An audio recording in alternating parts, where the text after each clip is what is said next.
right. Hello, everyone. Thank you so much for being here today. My name is Brenna Marsacek. I'm the Director of Communications and Outreach with what used to be called Madison Audubon and is now called Southern Wisconsin Bird Alliance.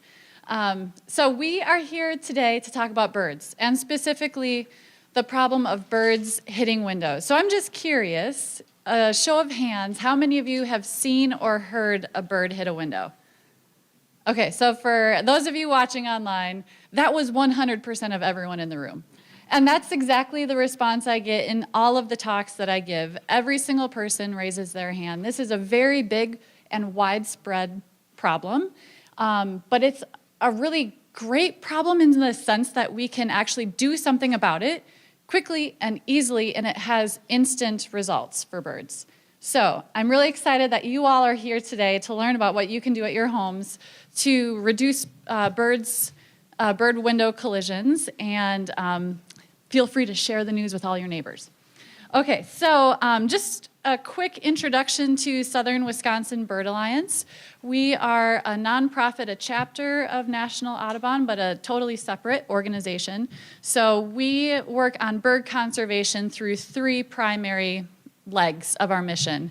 The first is habitat restoration. So this is the part of our organization that restores native habitats. So we own about 2,500 acres in southern Wisconsin that we've restored to native prairie, woodland, wetlands, and all types of habitats. And all the creatures that you would expect to be in those native habitats are found there. We also have an education program, so our educators go to classrooms and after-school programs and share a love of nature with students. This is primarily done in the Madison area. And we also have an advocacy component to our work. So advocacy is sort of an umbrella term for engaging with our members to get them to stand up for issues that matter to them, to let them know when things are happening in the legislature and in their communities that matter to them, so they can share their concerns or their support for those things. It also refers to citizen science programs and outreach and things like this today, trying to raise awareness around the problem of bird window collisions. And all of this work is done in 10 counties in southern Wisconsin. So this map here shows you our service area. If you see that your town is included in this map, awesome, welcome. And if your town is not, that's okay. Also awesome and welcome, and we love to work with folks all over. So we're talking about window collisions here today, and I always start by talking about why do birds matter. I assume if you're here, you know that they matter, so this is a bit of preaching to the choir, but we're gonna start with the more abstract reason for why birds matter, and that is because birds make life better.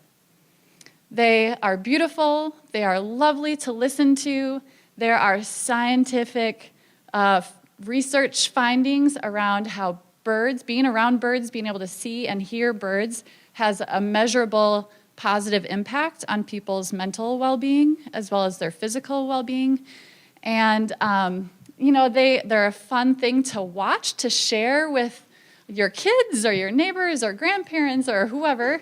And they're beautiful. They fly, they kind of pique our curiosity. It's a really great family of animals. They are also really important to our ecosystem services. So they are wonderful pollinators, they are great at seed dispersal, they eat a lot of insects and arachnids and things like ticks that we don't really want to have too many around. And they're also eaten, so they're an important part of the food web. And birding is a really important economic driver. So birding is a multi-billion-dollar industry in the United States. And Wisconsin is part of that. We have great places to bird and a lot of people who like to do it. So sales of binoculars and bird books and restaurant visits and hotel rooms, that's all a really important part of why birds matter in Wisconsin and beyond. But birds face a really big problem, which is our man-made structures that they have a very difficult time figuring out and that are really lethal to them. So window collisions cause up to 1 billion bird deaths every single year in the United States alone. That's billion with a B, like as in boy. This is a very big widespread problem. And this graphic that you see here shows that residences are considered buildings that are 1 to 3 stories. Low-rise buildings are between 4 and 11 stories, and skyscrapers or high-rises are 12 stories and taller.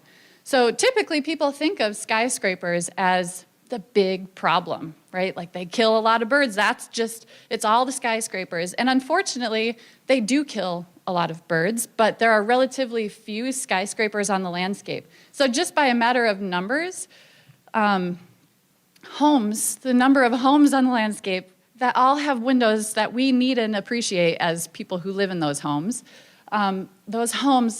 account for almost half of those bird collisions every year. So that's a lot of birds that are dying at homes, and yeah, it's a problem that we can look in context for how big is this compared to other things. So as you can see in this chart here, the number one human-caused reason that birds die is outdoor cats. So this is house cats, feral cats, barn cats, any type of cat that gets outside. They are adorable, and I love them, but they are ferocious and talented hunters, and they really enjoy catching birds. So number one is cats, but right behind it is window collisions. So this is an important thing to talk about so that we can try and reduce that number. So what is it about windows and birds that don't mix? Like, why is this such a big problem? Part of that has to do with the biology of a bird. If you look at this picture of this very cheeky American redstart, I love how she looks so curious. The eyes are placed on the side of her head. That's a typical position for the eyes on a songbird. They are placed that way so that the birds can both fly and see predators coming. And another reason and it also makes it difficult for them, or they see depth or perceive depth in a different way than we do because of that placement of their eyes. Another problem that birds have when it comes to collisions is that their bones are hollow, which makes them light and able to fly. And it also means that if they hit something hard, it's more likely to cause serious damage. So biology of birds is important. They also don't have the benefit of speaking our language.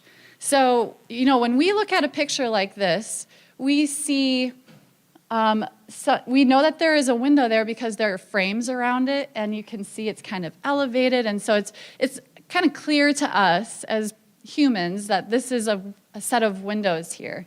But birds don't learn this from an early age. People do, and even still, we run into windows and glass doors, not uncommonly. There are like thousands of YouTube videos about it, and they're funny to some extent, and it's less funny when a bird hits a window. So this challenge that birds face where they just don't recognize it for what it is important. Another reason that this is a big deal is because birds migrate at night. So a lot of songbirds will migrate in the dead of night. Spring and fall migration. And they have to be able to see where they're flying. So if the night has, if it's cloudy or foggy, that brings the birds down below the cloud cover, and it puts them in line with buildings. And then in the morning when they land, or they come down from their migration, they see something like this. They see a very nice looking tree that they can fly to rest and refuel and maybe seek shelter or hide from a predator. So, we see this because of the purple frames. We see that this is just a reflection in a window, but a bird would not recognize it as that. They would be attempting to fly to that tree that they see in the glass. Another problem with windows specifically is the arrangement of them. Sometimes we put one set of windows running parallel to another set of windows. And you can see in these pictures the look that creates where it looks like it's just clear area for that bird to fly through. This is called a pass-through effect, and these are very dangerous and typically hot spots, areas for birds to hit windows. We see them in places like Milwaukee. There are a lot of skywalks in Milwaukee, right, where you can kind of cross from building to building, and they have glass in them. Not to pick on Milwaukee, these are all over the place. Campus has some, and it's all over. So skywalks, as well as 3 or 4 season patios that are mostly glass, those are problem areas as well. At my house, I can see in through my living room window and right out my back patio door. I don't know if any of you have a situation like that at your house. And sometimes it just takes walking around your house and kind of putting on your bird lens to see where these problem areas might be. So, to be really aware and looking for these spots, I think we might see more of them than we realize. And then lights turned on at night really confuses birds. Like I said, a lot of songbirds migrate at night, and so they are attracted to the light that they see in large buildings or in homes or the street lights, and it confuses them, brings them in, and puts them in more contact with buildings.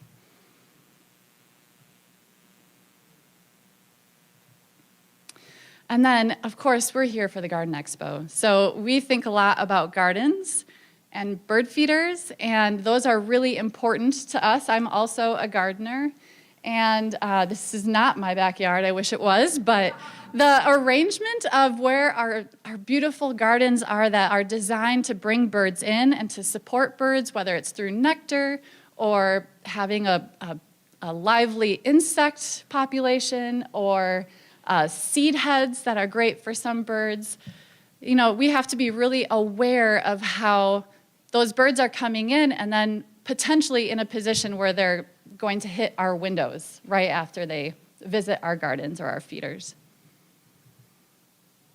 Especially when those gardens and feeders are near to windows. So we're going to talk a little bit more about that a bit later. So a lot of the birds that are really susceptible to window collisions are some of our favorite birds. Look at this list. This is the top, 9 species of birds that are Bird Collision Corps volunteers. I'm going to talk about that in a bit, but it's a citizen science group that studies window collisions in Madison. This is the top 9 species of birds that they most frequently find on their surveys. I think this is incredible in part because some of the most beloved species are up here. Hummingbirds, cedar waxwings, some warblers. It's not just these beautiful, charismatic, wonderful native species. It's a wide variety of them too. Like there's a woodpecker up here, and there's a sparrow species up here. And so it affects all types of birds, particularly ones that migrate, which makes sense, right? Because during migration, they're moving fast, they're moving with purpose, they have to go. And because of that, they have to be on the move. That puts them statistically at a worse position for getting in trouble with collisions. You can also see here that there are some resident or semi-resident bird species like robins and mourning dove that some populations stay in Wisconsin year-round. So it's not just these long-distance migrants, it's some resident birds as well, and it's not just during migration, this happens year-round.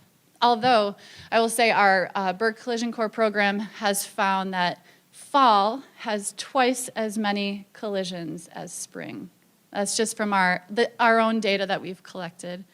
And when a lot of people wonder why that might be, I was about to ask, who knows why, but I'll not do that. So the leading theories as to why this is because it's right after nesting season, right? There are just more birds on the landscape in fall, and many of them are migrating for the first time. Okay, so let's come back to the main idea here, which is that windows kill a lot of birds, up to 1 billion birds a year, and almost half of those happen at our homes. And like I said, I love this problem for the fact that it is solvable. We can control how this problem is at our own houses. You know, this is something that we can do something about. It's not a big piece of legislation, and it's not climate change.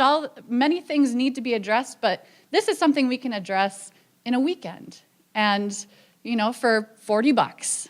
And it's, I think, really empowering.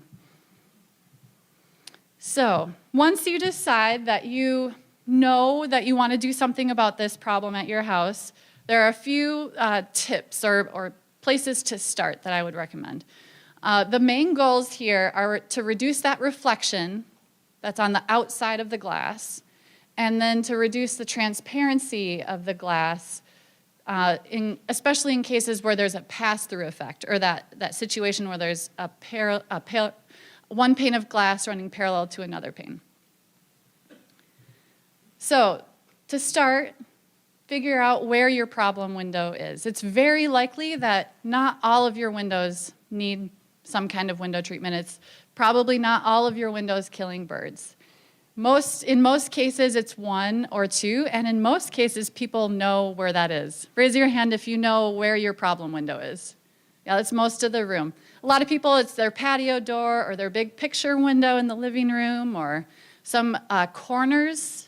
Corners are very tricky if there's a window on each side of the corner that a bird would try to kind of skip through, you know, take a shortcut. So most folks know where the problem is, and if you don't, just listen and watch for a little bit. This is a very painful trial and error process if you know you want to fix it, but you have to figure out where. If you have a suspicion, you can start there, but it usually helps to pay attention. And then try to find a style that you like. So there are a ton of styles, different products that you can use. American Bird Conservancy has a wonderful list, and I'm going to put a link up to their website at the end of this, but they have a wonderful list of products that they've tested, and you can see that list and how well that treatment performed in their trials. And then you can also figure out if it's a price tag that you like. You know, so a lot of these, depending on the size of your window, can be $40 or less. It's just a matter of deciding what you like the look of. And if you like the look of it, you'll keep it up for longer, which is great for you because you don't have to redo it. And it's great for birds because that window is fixed for a longer period of time. So whatever you put up, with just a couple of exceptions, whatever you put up should follow the 2-inch rule. So this is an idea that whatever you put on the window should be no more than 2 inches from the next thing on there. So you can see in this picture here that the dots, I don't know if you can see that actually, but there are dots on this glass that's shown here, and the dots are 2 inches apart from each other. Studies have shown that birds are so incredibly acrobatic and fabulous at flying that they'll try to squeak through an opening that's more than 2 inches wide. So the 2-inch rule is shown to be the most effective way to reduce window collisions. Ideally, whatever treatment you put on your window is on the outside of the glass, and that's to reduce that reflection. That's a really big driver of window collisions. So in some cases, you can't get to the outside of the glass. If you live in an apartment building, or you have a really tall set of windows that you can't get to on the outside, but you can on the inside, doing something on the inside will be better than nothing, but ideally it would be on the outside. And then once it's up, take note if it's helping, and then if there are any other windows that need to be addressed. This isn't a problem where you put up a window treatment to solve like a collision problem at one window, and then it creates another problem at a different window. That's not the case in this situation. Birds are trying to get to whatever is reflected in that specific window. And so if you treat that window, it's likely that you fixed most or all of the problem at your house. So if you need to repeat that process on other windows, you can see if that style works for you and repeat if you need to. So how do we know if a window treatment is bird safe? Anything can say that it's eco-friendly or green or whatever it is. My dishwasher soap could say that. It doesn't mean that it is. How do you know that something is bird safe? American Bird Conservancy, I'm like their #1 fan, as you can tell. They do really great research around window collisions, and they use something called glass testing tunnels.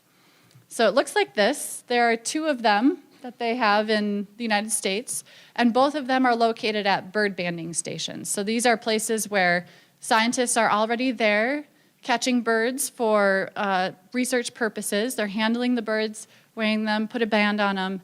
When they're done banding them, the glass researchers take the birds that are least stressed out and bring them to the tunnel. And at the end of the tunnel, you can see there's a person on one end of it, and on the other end are 2 panes of glass. One has a window treatment on it, and the other doesn't, and in front of both is a net so that the birds do not get hurt in this process. And the bird only goes down the tunnel once, so they use a lot of different birds to do these tests.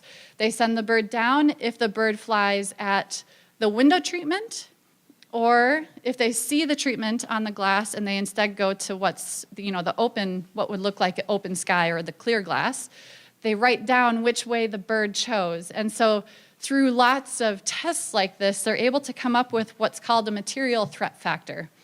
So if it has a low material threat factor, like a 1, that means that the bird flew at that window treatment only 1 out of 100 times. There are some things that have like a 0, which would be brick or drywall. But most things that you're intended to look through will have a material threat factor of between 1 and 100. So all of the suggestions that I'm going to tell you now, show you examples of now, are ones that we have found people tend to like a lot. And they're also very affordable. So these are just, I think, 4 examples out of dozens, scores of treatments that you can put up. And so this is just to get you started with the idea of it. And if you don't like any of these, you can jump on American Bird Conservancy's website and find some other ideas. So the first one we're going to start with is my favorite, the good old-fashioned insect screen.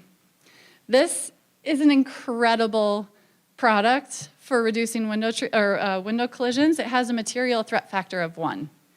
So this is very, very effective at reducing collisions. You can see in the picture on the left that there's a window that has a screen on it, and next to it there's a much more reflective window. So you can just see by comparison there the difference in the reflection just by putting the insect screen. So if you have insect screens in your basement that you haven't used for a couple of years, I recommend starting there, putting those back up and see if that helps.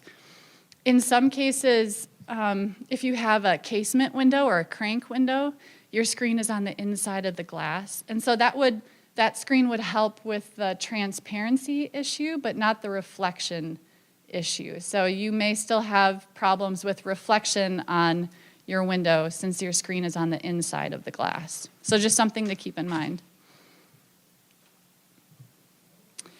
Another example of low cost and effective is using tempera paint.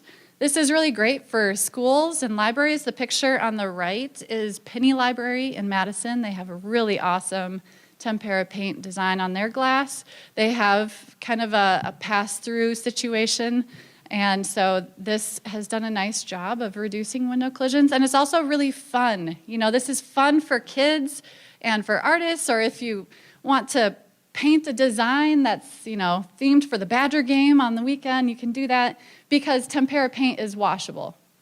So you can wash it off and put something up. Of course, the drawback is that if you're putting it on the outside of the glass and it rains, your tempera paint is looking very sad and it needs to be redone. So this is not practical in most window situations, but if you have an overhang, if your front door has a pass-through effect that leads out to the windows in the back of the house, for example, and there's an overhang over your front door. You can paint something there and it'd be protected from the weather.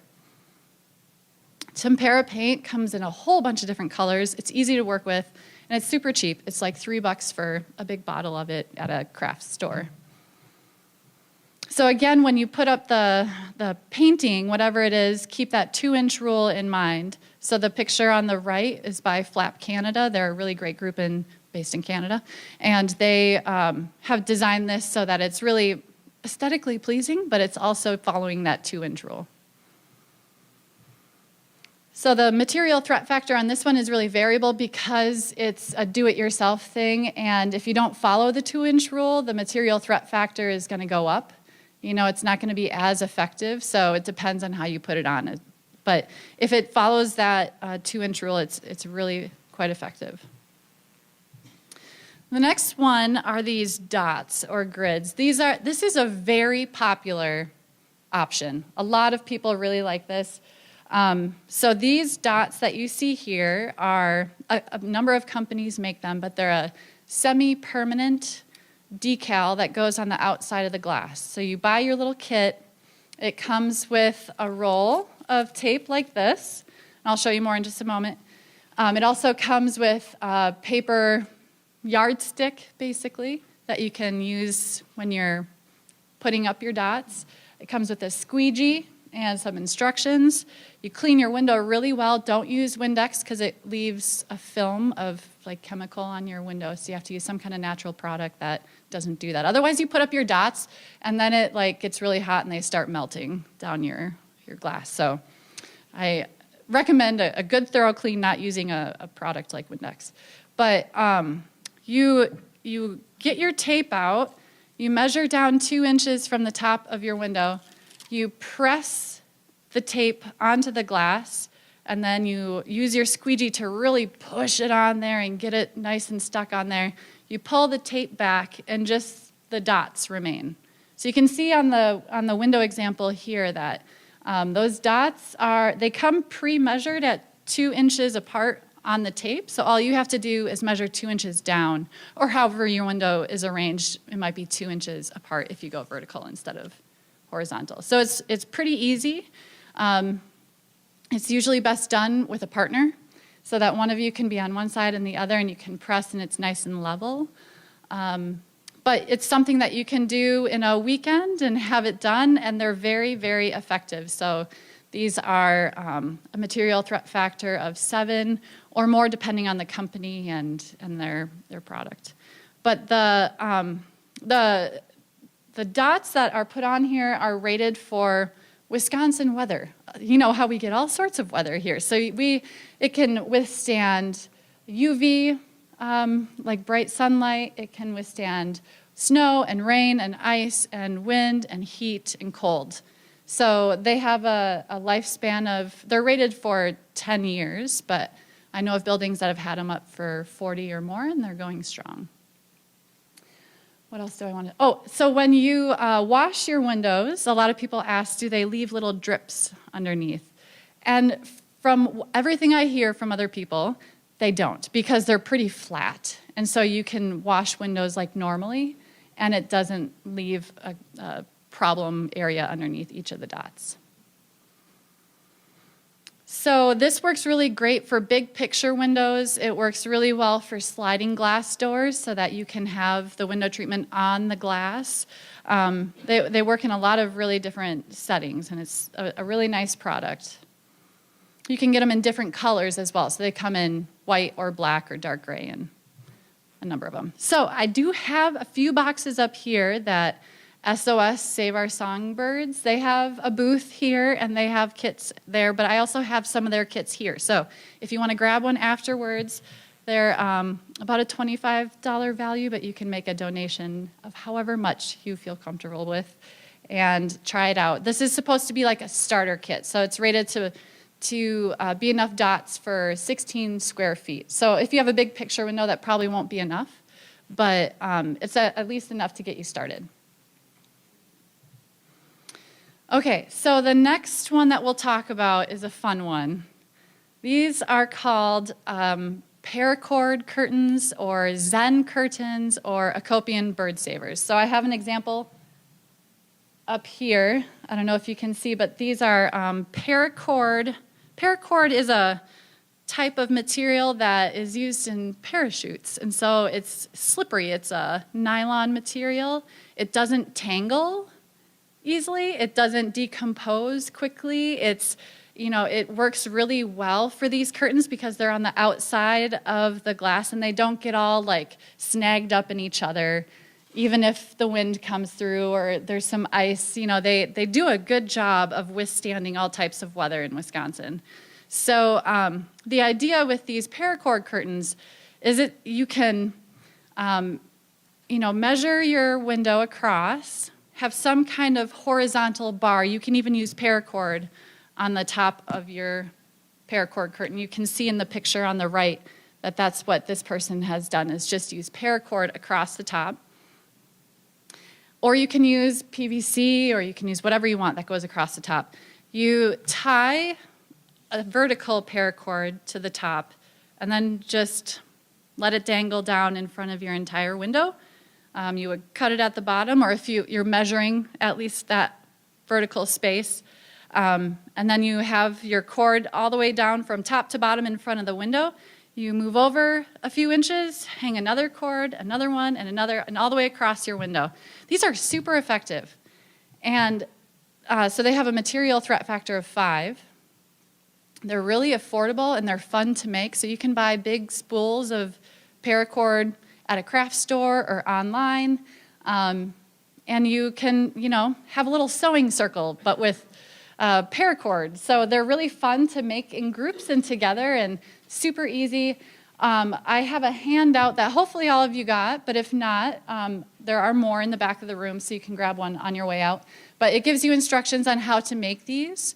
They're a really fun and great product. So the website, Acopian Bird Savers, has details on how to make your own curtain, or you can order one from them. So you put in the measurements of your window, and they'll send you a pre-cut, pre-shrunk, pre-melted ends, and all you have to do is just hang it up. So, Acopian Bird Savers, or Zen curtains, they're called Zen curtains also because they move in the breeze, and it's a little hypnotic, like a campfire is. So they're really nice to look at. A lot of people really, really enjoy them. I have a friend who put these up. Actually, it's Susan who took the pictures here. She had a red-breasted nuthatch hit her windows one day after a couple of years of having bird collisions. Red-breasted nuthatches are her favorite. So she's like, okay, that's enough. Enough is enough. I'm putting up this window treatment. She put it up for a couple of years, had no window collisions. And then it came time to paint her house. So she had to take her curtain down, and within 45 minutes, she had a bird hit her window. And so, it's cases like that it's just so great to know how effective these are, and that you can have such an instant effect when you put them up or take them down.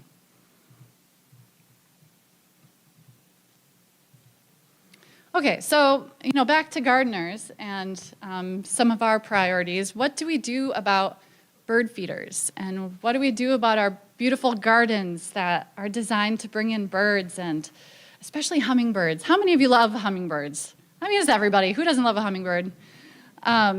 So there's something called a 3 or 30 rule.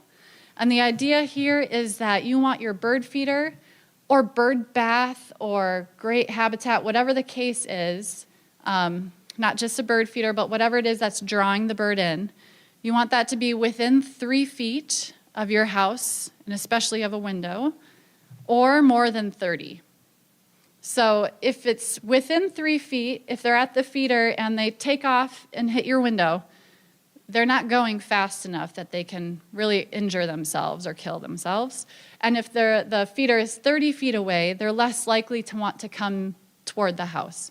So this is a good rule of thumb, but really if you have a bird feeder or if you have a great garden, like I'm sure you do, you really should treat your windows in those areas, especially if there's a feeder or bath near a window.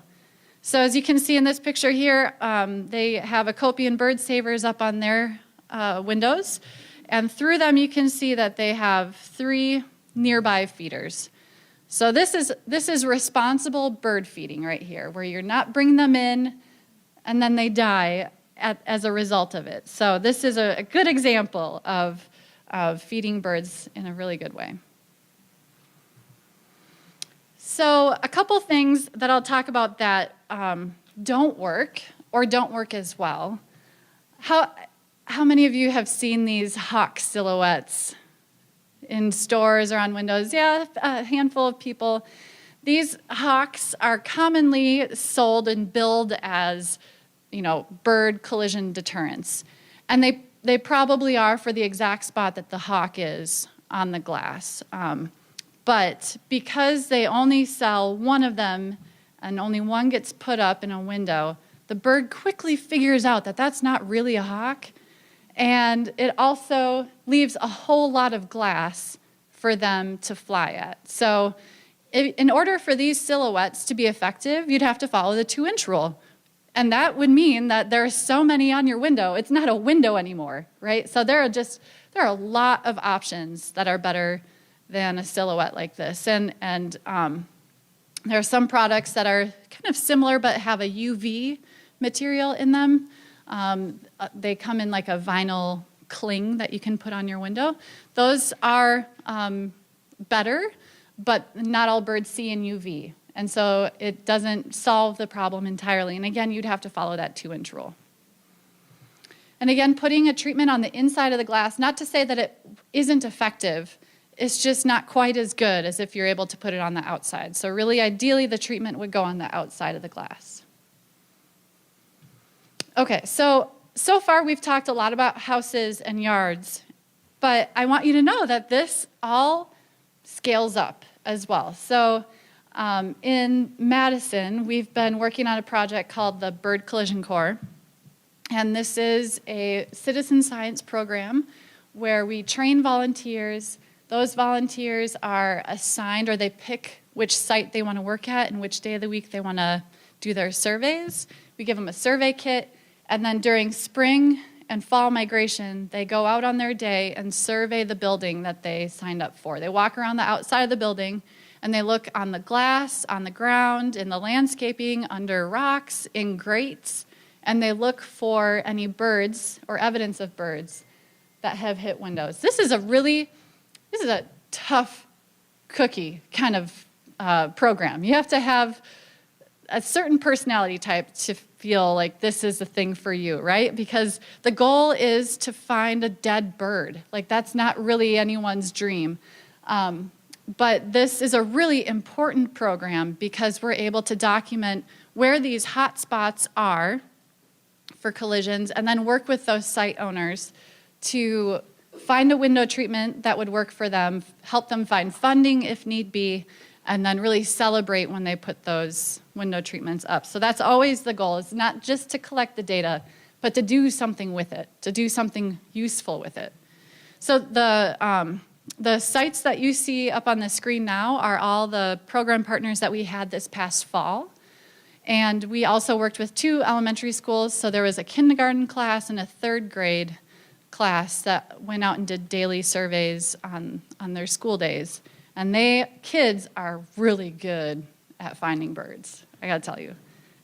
It's really interesting. And they notice such incredible things about them too. So it's really fun working with kids.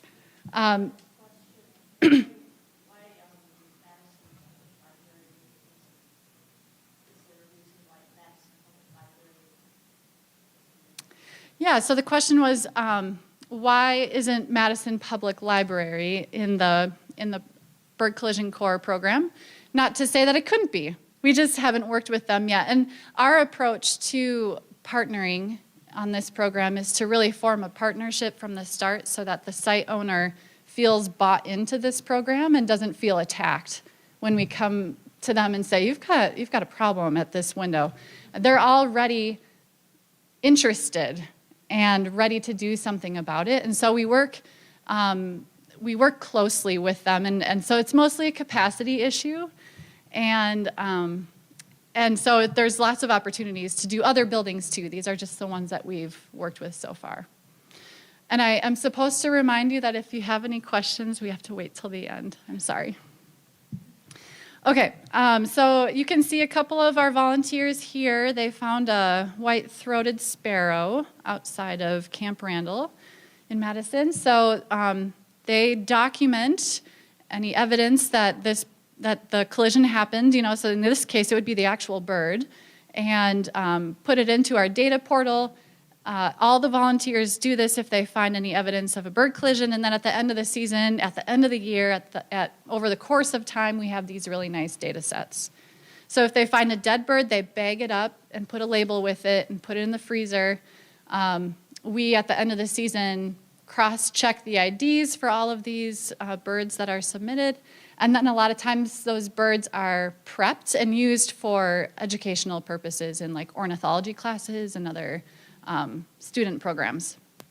If the bird is alive, they take the bird to the Dane County Humane Society's Wildlife Center, and they're wonderful at rehabilitating birds, but even they are unable to save them all. So the statistic is that approximately only 25% of birds that hit windows and don't instantly die, only 25% of them end up living. So if you've seen a bird hit a window and it flies away, a lot of times our instinct is to be like, yay, it lived. But it's likely that the bird has either internal injuries or some type of injury that makes it more susceptible to become prey, or that they just have something that they're hiding or going to a place that's more private and dark where they can die. So sorry to burst your bubble, but that's the reality of this problem. Okay, so this is all the monitoring that our volunteers do. We have about 100 or so volunteers each spring and fall where they go around and look for bird collisions. And through all of this work, we have been able to make some really awesome change in Madison. In 2020, we were really involved with the city developing and passing the first bird-safe glass ordinance in Wisconsin. So that ordinance says that any building that's of a certain size using a certain amount of glass has to use a bird-safe design. So either reduce the amount of glass that you have or use bird-safe glass. And we'll talk about what bird-safe glass is in a moment. As one might expect, when that legislation went through, the city was sued by a group of developers. So it went through litigation, and in 2022, the Dane Court judge upheld the ordinance. In 2020, so the developer group appealed that ruling, and then in 2023, it finally went through the last hurdle of becoming approved and in the clear. So now this ordinance is in effect and has been in effect through all of this. So as buildings have gone up in Madison, they need to follow this ordinance. So if you drive around Madison and look at these new apartment buildings that are going up, a lot of these apartment buildings have these multifunctional spaces on the first floor, and many of them will have this dotted glass. So if you look closely, you might be able to see that these set of buildings are an example of that. So the CUNA Mutual building on the west side of Madison is the one on the top left. That is a huge glass wall. That's like 4 stories, and it's an enormous building. But it uses bird-safe glass. So it uses the one on the left, and it's called frit. And frit is when there's a pattern baked or etched into the glass in the production process. So the glass comes to the building already bird safe. So it follows that 2-inch rule. The frit that you see, that's more of like a grid, and they're much tighter, and it's a lot more of the glass is blocked out. This is in the UW Law building. So they put up that bird safe glass before there was an ordinance in this particular stairwell. So the buildings that you see here are all buildings that have this bird-safe glass in them now. The UW has also changed the way that they require their builders and designers to build and design buildings on the University of Wisconsin-Madison campus. So they don't have to follow the ordinance because they're a separate thing, but they do because this program has shown that bird collisions are such a problem. So it's a really great, and not just our program has shown that, but shown that in Madison, that bird collisions are a problem. This is an example of a window treatment that was put up, so the glass was not originally bird safe, but our volunteers found that this was a hot spot. As you can see, it's a glass walkway that's 6 stories tall, and as you know, this is a pass-through situation. It's very deadly for birds, so they were finding a lot of dead birds on this at this spot. So we worked with the UW, a number of departments to find funding for and put up this dot window treatment on 5 of the 6 stories, and it has reduced the number of collisions by about 90%. Similarly, at the American Family Insurance national headquarters, they have their national headquarters in Madison. So our volunteers have been surveying there since 2020, and they found that this skywalk was it was killing as many birds as their biggest building was, just this one skywalk. And so, picture the situation. There's this skywalk here between these buildings. On one side is this beautifully restored oak savanna, and on the other side is woodland and prairie. And so, they're trying to do the right thing by creating habitat, which is wonderful, but it creates this ecological sink, right, where the birds are coming in because of it and then dying at the windows.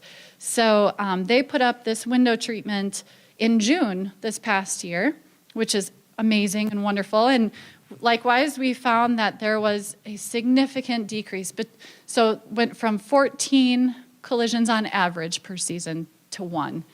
And so this, I know 14 doesn't sound like a lot, but this is just volunteers finding birds on their days, and we know that scavengers are very good at removing. They tend to learn where collisions happen, and so they plan their lunch route based on where windows are. I know it sounds funny, but I'm being serious. And so scavenger removal rates are very high, and it's also likely that our volunteers aren't finding all of these birds. So these are very conservative estimates, and it's a really wonderful thing to have partners like American Family that want to do something about it. And in the end, we all know that this is worth it because we want to be able to see and have birds like this in the world. Birds make life better. And so we can do our part to make sure that they are able to do that in our yards, in Wisconsin, and beyond.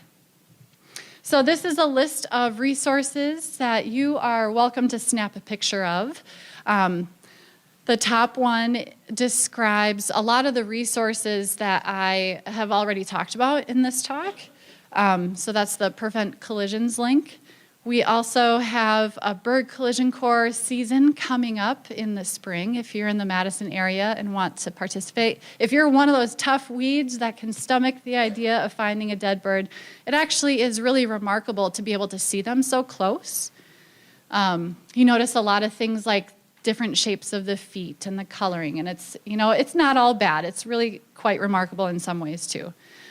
Save Our Songbirds is a great campaign that does a lot of work on window collisions and birds-friendly coffee and planting native habitats. And then this American Bird Conservancy link on the bottom is where you can find the list of pretty much any and all window treatment and then what the material threat factor that goes with it is.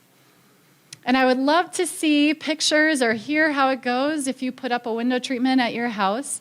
So please feel free to send me whatever feedback you have about the window treatment that you put up. I'd love to hear about it, good or bad.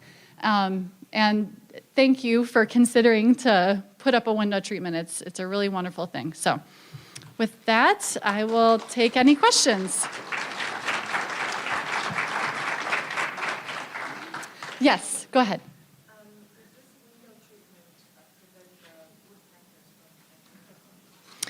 So does the window treatment idea prevent woodpeckers from pecking on a house? So it depends.